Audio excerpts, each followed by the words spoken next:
First Person welcomes the new police chief of Wilmington, Bobby Cummings. Welcome and thanks for being here. You're welcome. So tell us, how different is it to be in charge now as opposed to taking policy or taking orders from someone else? Well, I would say I'm always in a position of taking orders because I work for the mayor. But I'm in charge of the police department, and I get to be the final say on a lot of decision making that goes around. And the direction in which we move, I get to be a strong component in making those decisions. Okay. Can you tell us what was your pitch to Wilmington Mayor Dennis Williams when you asked for the job? Well, when I was in the interview, Yes.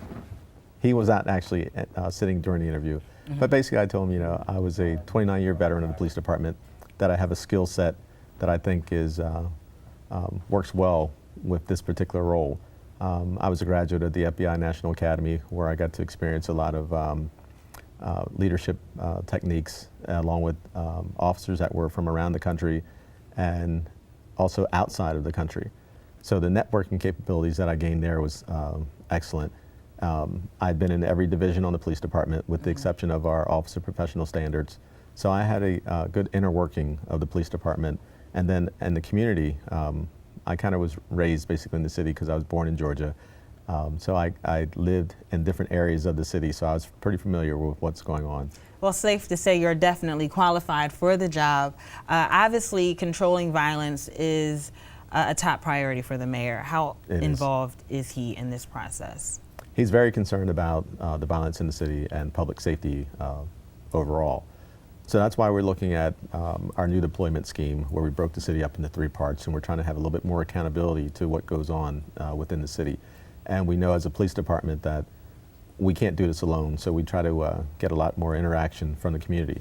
One of the things I've done is gone out with our command staff, and we walk into different areas of the city just to make ourselves more available to the residents and the business owners who operate in and out of the city.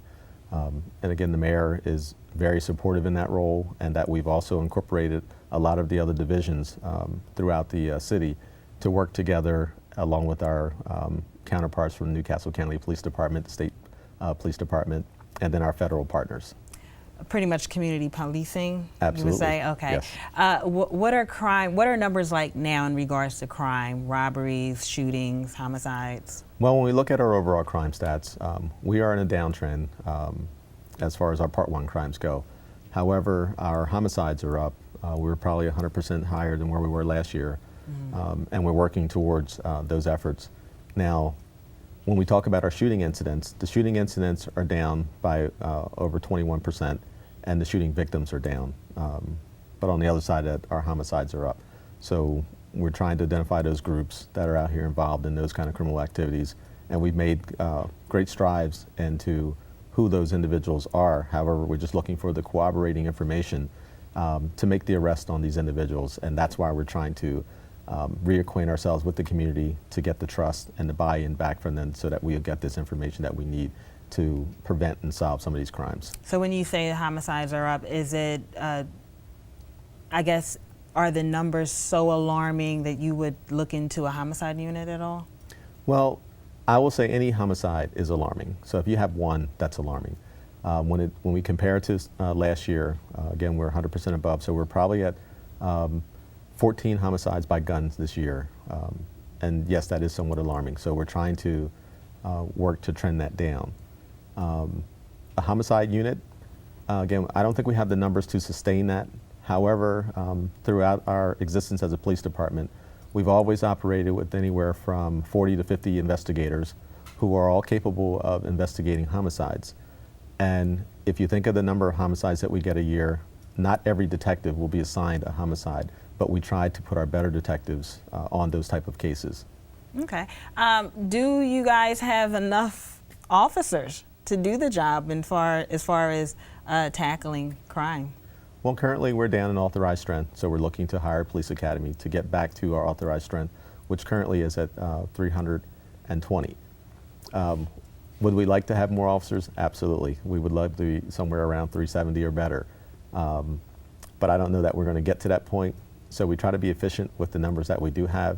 And we also try to work with our state and county partners so that when we don't have the numbers, that we reach out to them for some assistance. Okay. Well, one thing for certain, City Council has made it clear that they would like to cut some budgets or look at ways of saving money. Do you think police and fire budgets should be off limits? Well, again, the City Council, along with the mayor, they have fiscal responsibility to make sure that the city operates at its most efficient level. I don't know that you totally take us off the table, but again, they have to look at those, and tough decisions need to be made. The mayor's going to fight for what he believes is right. City Council is going to do what they believe is right. We don't want to lose manpower, I can tell you that. Okay. No department wants to lose manpower, but we know that's outside of our control, and those budgetary matters go through the mayor's office and as well as City Council. So you pretty much can't afford to lose anyone anyway. That's correct. Okay. Yes. Well, thanks for being here. I wish you good luck in your new job, and hopefully you'll come back and give us an update soon. For those of you at home, you can take a look at this first-person interview. It can actually be found in its entirety when you go to the drop-down box in the upper right corner of newsworks.org/Delaware.